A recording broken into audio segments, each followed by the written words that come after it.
Le chapitre 2 du livre de Daniel décrit l'expérience spirituelle du roi Nebuchadnezzar, qui reconnut que le Dieu de Daniel est souverainement élevé au-dessus des autres dieux et est le Seigneur des rois. Il parvint à cette conviction parce que Daniel fut capable de lui raconter son rêve et de l'expliquer. Là précisément où les sages, les astrologues, les devins et les magiciens du royaume échouèrent. La révélation divine lui avait appris que la tête d'or de la statue, dont le rêve le représentait lui, Nebuchadnezzar, il lui était signifié sans détour que son royaume, et ceux à venir, serait brisé et détruit par le véritable royaume de Dieu.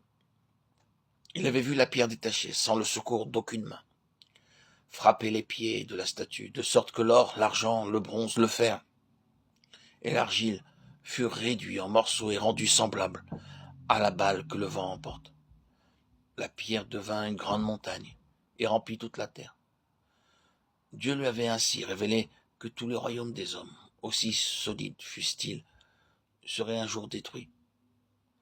Pourtant, nous apprenons que 23 ans plus tard, ce même roi érigea une statue entièrement en or, reproduisant ses traits.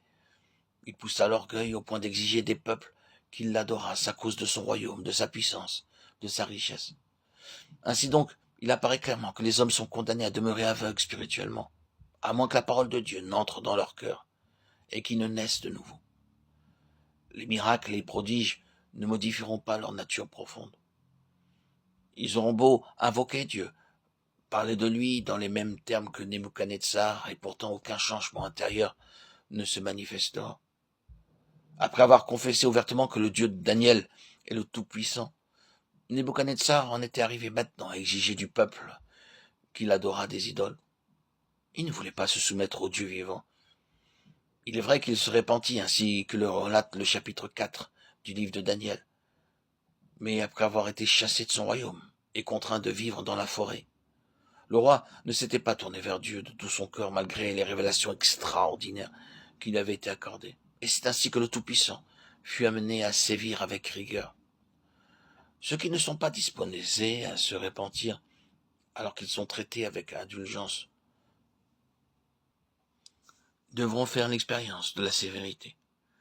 Dans un premier temps, Dieu parle à certaines personnes avec amour et bienveillance. Elles peuvent entendre sa voix, par exemple dans une réunion d'évangélisation ou bien en lisant la Bible, mais refusent d'en tenir compte. De tels hommes se repentent seulement lorsqu'ils tombent malades, se trouvent dans la peine ou peut-être sur leur lit de mort.